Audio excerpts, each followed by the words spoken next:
ઉનાળાની શરૂઆતમાં જ વાવના માલસણમાં પાણીની સમસ્યા સર્જાઈ છે। કેનાલમાં પાણી બંધ થતાં ખેડૂતોની મુશ્કેલીમાં વધારો થયો છે। ખેડૂતોએ ભેગા થઈને કેનાલમાં યજ્ઞ કરીને વિરોધ નોંધાવ્યો હતો।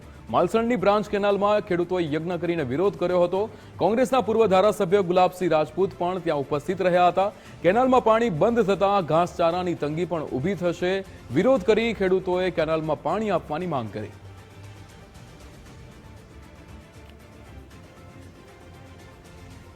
ખેડૂતોની વેદના તરીકે આ ખેડૂતો ભેગા થયા છે।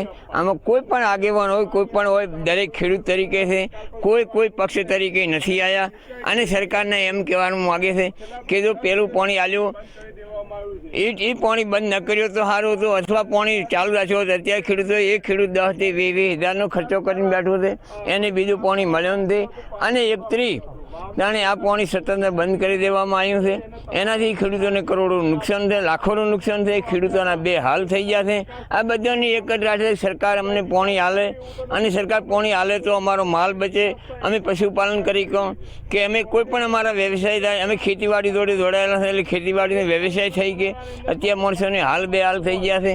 30 માર્ચથી નર્મદા કેનાલ એટલે કે બ્રાન્ચ કેનાલ અને જે છેવાડાની વિસ્તારની કેનાલો છે એમાં પાણી બંધ કરવામાં આવ્યું છે। તેને લઈ જે ખેડૂતોએ જે પોતાનો પાક જે વાવેલો હતો એ હવે દાજવાની બળવાની આરે છે। એટલે કહી શકાય કે જે ખેડૂતો છે અહીંના જે અત્યારે સરકાર પાણી છોડે તેને લઈ યજ્ઞ કરી રહ્યા છે।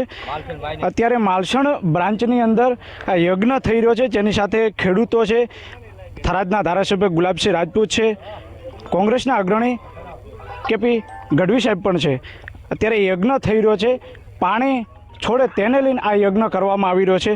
જ્યારે આ વિસ્તાર જે છે વાવ, સોઈગામ, બાબર હોય કે થરાદ હોય, જે પશુધન પર નિર્ભર છે, ત્યારે જે પશુઓ માટે ઘાસચારોનો જે વાવેલો જે પાક છે એ કહી શકાય જે ઘાસચારો પણ બળીને ખાખ થઈ જાય છે। તેને લઈ 1 મહિના માટે જે પાણી છોડવામાં આવે તેવી આ તમામ ખેડૂતો વિનંતી કરી રહ્યા છે સરકારને।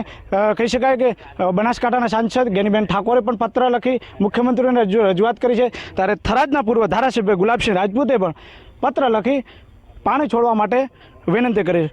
ગુલાબસિંહ, શું કહેશો? આજે યજ્ઞનું આયોજન કરવામાં આવ્યું છે। છેલ્લા 7 વર્ષથી ઉનાળાની સિઝનની અંદર આ ખેડૂતોને સિંચાઈ માટેનું પાણી આપવામાં આવે છે। ગઈ વખતે લોકસભાની ચૂંટણી હતી તો આખો ઉનાળો પાણી આપીને લોકોને ચૂંટણીના લીધે પાણી આપ્યું। આ વર્ષે પણ શરૂઆતમાં જો ખેડૂતોને ના પાડી હોત કે ઉનાળામાં સિંચાઈનું પાણી નથી આપવાનું તો કોઈ ખેડૂત વાવેતર કરોત, પિયત કરોત નહીં। પણ સરકાર અને ભાજપના આગેવાનો દ્વારા એવું કહેવામાં આવ્યું કે પાણી ચાલુ રાખવામાં આવશે અને જેવું ખેડૂતોએ પિયત કર્યું અને એક પાણી મુકાયું એના પછી પાણી બંધ કરી દેવામાં આવ્યું। એટલે આજે હનુમાન જયંતિના દિવસે સરકારને સદબુદ્ધિ આપે અને આ વાવ, સોઈગામ, બાબર, થરાદના વિસ્તારના ખેડૂતો આ સમગ્ર બનાસકાંઠામાં ઘાસચારો પૂરો પાડે છે।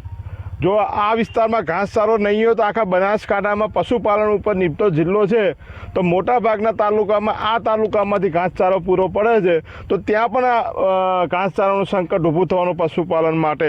ખેડૂતોને લાખો રૂપિયાના ખર્ચા કરીને જ્યારે સિંચાઈ કરી છે ત્યારે આજે એમને પણ નુકસાન થવાનું।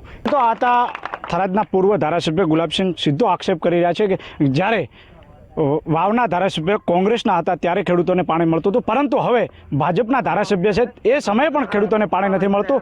તેને લઈને અત્યારે સીધો ગુલાબસિંહ આક્ષેપ કરી રહ્યા છે અને આ યજ્ઞ થઈ રહ્યો છે। હવે યજ્ઞ બાદ સરકાર જાગે છે કે ખેડૂતોને પાણી મળે છે એ જોવાનું રહેશે। યશપાલસિંહ વાઘેલા, ગુજરાત ફર્સ્ટ, વાવ।